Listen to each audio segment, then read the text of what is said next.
Halo. Hai, perkenalkan nama saya Agnes dan sebelum kita mulai podcast kita yang pertama, kita mau introduce dulu. Um, Halo, nama saya Gerrit. Aku health practitioner yang punya sertifikasi di Melelem Method. Oke, so the idea adalah kita mau bikin podcast untuk memperkenalkan uh, Melelem Method ini karena menurut kami ini sesuatu yang mungkin akan berguna, uh, bukan mungkin ya, seharusnya dapat berguna untuk anak-anak yang mempunyai kondisi atau apa ya, dikategorikan ASD, ADHD dan banyak lainnya. Jadi kita mau memperkenalkan, siapa tahu info ini bisa membantu dan harapannya itu sama-sama kita bisa membantu anak-anak kami. um, Sekarang kamu tahu soal Melelos Method itu dari mana sih? Awalnya pas aku di conference, di satu conference, aku diperkenalkan oleh sesama uh, sejawat dan dia berkata, oh kan saya sedang cerita kalau anak saya autis. Terus dia bilang, oh udah pernah belum dengar tentang Millennium Method ini? Terus saya bilang, oh belum pernah. Terus mereka bilang, oh selagi kamu di Australia ini ada lecturer yang memperkenalkan atau mengajarkan Millennium Method. Terus saya research dan akhirnya menurut saya apa yang Millennium Method ini do itu make sense itu. Jadi saya mempelajari di dalam dan akhirnya bertemu dengan praktisi tersebut dan akhirnya decided untuk mengambil course-nya kayak gitu. Jadi sekarang kamu udah certified ya, Yes, punya saya udah. sertifikasi khusus untuk terapi Melelos Method ini. Betul. Terus apa sih yang membedakan Melelos Method ini dengan terapi-terapi yang lain? Oke. Okay. Manual method ini obviously kalau untuk anak-anak autism, anak-anak ADHD dan yang lainnya banyak sekali ya terapi-terapi yang bisa ayah, mama kerjakan untuk anak-anak kalian. Manual method ini memang mengarah ke uh, per apa yang namanya ya, aktivasi otak anak-anak kita. Dan dari situ ketika kita nggak cuma tahu ada perbedaan aktivasi antara otak kiri dan otak kanan dan mencoba mengidentifikasi di bagian mana, sebelah mana, dan juga bagaimana caranya untuk menstimulasi bagian yang lemah di situ. Jadi dari Melala Method ini pertama-tama kita harus mencari otak kiri atau otak kanan dulu nih yang lemah gitu ya, bener. Itu yes. Lalu setiap bagian itu punya metode sendiri yang harus Betul. anak-anak jalankan. Ya, ada exercises, ada teknik-teknik yang khusus dilakukan untuk mencoba lebih spesifik targetin bagian yang memang kita menemukan lemah. Kenapa sih kok bisa sebelah kanan lebih lemah atau sebelah kiri lebih lemah? Itu gimana bisa terbentuknya ya? Oke, itu sebenarnya again balik lagi banyak penyebabnya sebenarnya. Ada yang memang karena injury, jadi kalau misalnya kalau orang gede ada yang injury, jatuh, tabrakan dan stroke misalnya, akhirnya bikin dia satu sisi ada permasalahan dan akhirnya lemah, ataupun karena yang kebanyakan dari anak-anak kita kan nggak bilang ada cedera atau gimana. Tapi bayangkan tuh cara mereka kestimulasinya pas mereka dari rahim, dari pas proses pelahiran misalnya, dan akhirnya terbentuklah karakteristik tersebut atau kebiasaan tersebut. Terus sebenarnya Morelos method ini itu uh,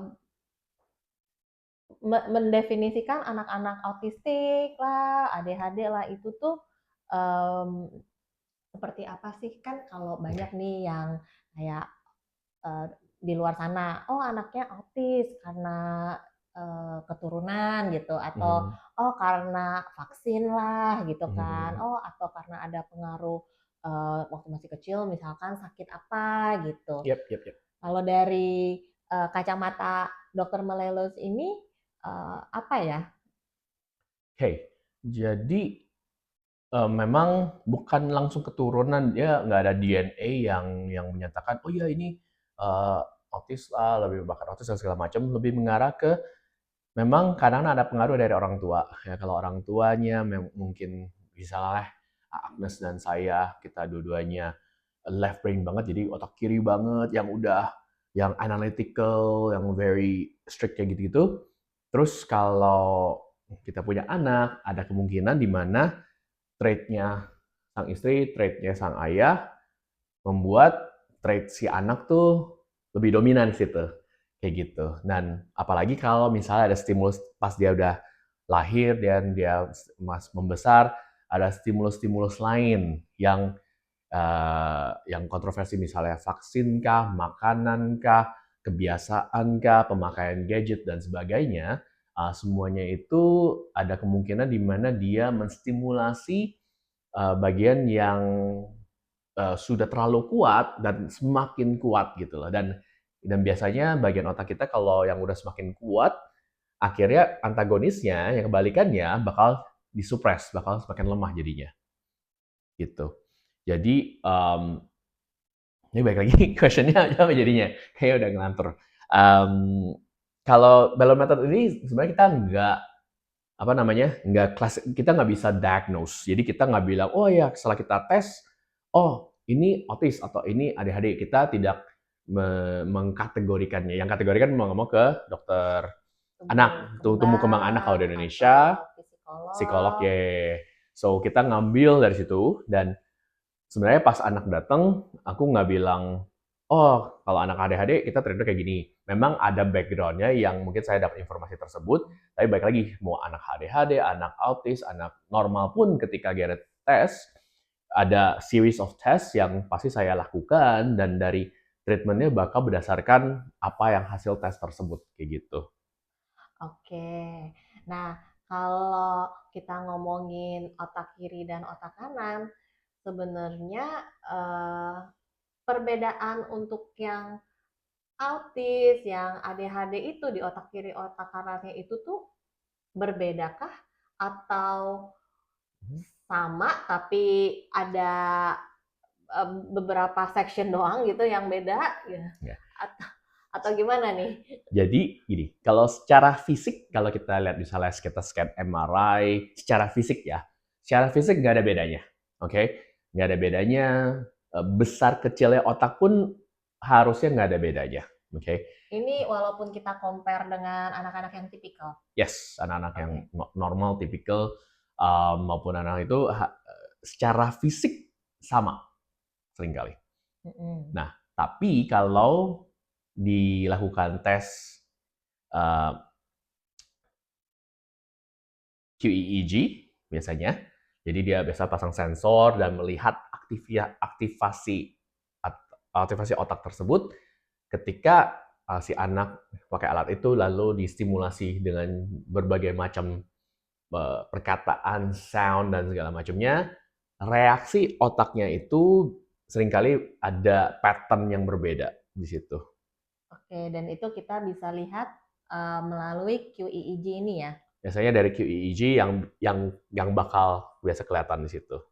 Soalnya kalau nggak QEEG kan kita lihat ya anak kita reaksinya, responnya, kontak matanya kan berbeda gitu. Nah itu yang kita bisa lihat dari luar. Tapi kalau secara fisik di bagian tubuh mereka, yang membedakan mau nggak mau adalah aktivasi di bagian otak mereka.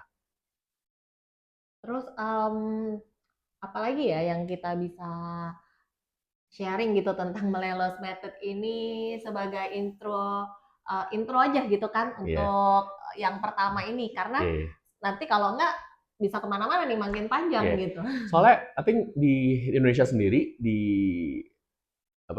cara atau treatment untuk anak-anak kebutuhan khusus ini memang udah banyak, misalnya ya beberapa center-center mungkin Bapak Ibu juga tahu yang melatih, ataupun kalau lewat di FYP sosmed Bapak Ibu ada bilang, oh brain training, pelatihan otak dan segala macamnya. Itu mungkin secara samar kalau sampai Bapak Ibu melewati Bellon Method, mungkin ada hal-hal atau kegiatan yang mirip yang dilakukan, tapi bedanya adalah tahu nggak kenapa itu dilakukan dan apakah lebih spesifik. Contoh, kalau kita pijit nih ke tukang pijit, yang normal kan pijat dari atas sampai bawah, pokoknya sini 1 menit, sini 1 menit, sini 1 menit, 1 menit, pokoknya keseluruhan, semuanya dikerjain, enak rasanya. Ada efeknya, tapi nggak spesifik. Lalu kalau sampai ada injury, biasanya mungkin kita ke physio, sports physio atau rehab medik segala macam yang treatmentnya lebih spesifik karena itu yang dibutuhkan di situ. Nah, apa yang bisa Melomed tawarkan ini adalah kita bukan cuma tahu akan mengapa atau kira-kira apa yang perlu dibantu, bagian mana yang lemah, tapi juga ada hal-hal yang bisa dikerjakan untuk membantu lebih spesifik lagi targetinnya. Terus menurut kamu kapan sih waktu yang tepat gitu untuk memperkenalkan Malelos Method ini? Apakah untuk anak-anak yang nonverbal atau lebih baik ke anak-anak yang sudah bisa duduk diam atau lebih baik ke anak-anak yang sudah mulai verbal tapi kata-kata masih terbatas? Ada standarnya nggak sih gitu? Kalau ngomongin standar sebenarnya seawal mungkin, oke, okay? Seawal mungkin. Maybe pas kita baby seringkali kita nggak bakal tahu, oke. Okay?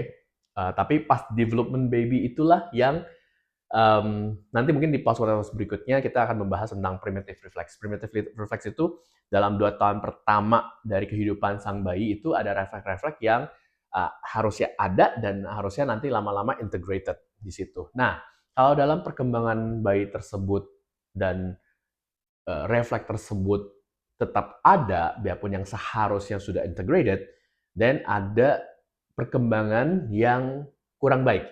Dan disitulah yang kita mau coba ketahui dulu dan coba untuk di treatment, coba di improve karena itulah basisnya, itulah fondasinya. Jadi semudah mungkin kalau ada tanda-tanda ataupun misalnya di keluarga kakak, adik yang mempunyai trait-trait tersebut, mungkin ada baiknya untuk kita tes, siapa tahu ada hal-hal yang mungkin yang kita lihat hal-hal sepele, tapi itu sebenarnya sedikit mengganggu di kehidupan mereka. Alangkah baiknya kalau kita bisa deteksi, kita coba bantu sebelum itu menjadi suatu hal yang lebih buruk di situ. Gitu deh. Jadi, I think ini mungkin sebagai introduction, semoga ini sedikit membantu. Kalian juga bisa juga Google misalnya Melelo Methods, mungkin di description nanti. Ini pertama kali kita masih relatively new nih masalah konten mengonten. Jadi nanti kita lihat kalau ada komen, ada yang mau ditanyakan, boleh coba message langsung, komen di bawah ataupun gimana caranya contact us. Nanti mungkin di post-post berikutnya seperti yang tadi kita bilang, kita mau coba bahas tentang primitive refleksnya dan obviously kelanjutannya di situ. Oke? Okay? Nanti aku juga coba untuk memberikan sedikit fakta unik lah ataupun hal-hal yang mungkin harus diperhatikan yang bisa membantu ibu bapak untuk oh iya ini karena ini semua akhirnya semua make sense di situ. Oke. Okay? So, alright. Sampai jumpa kali ini. Saya Garrett. Dan saya Agnes. Until next time. Bye. Bye-bye.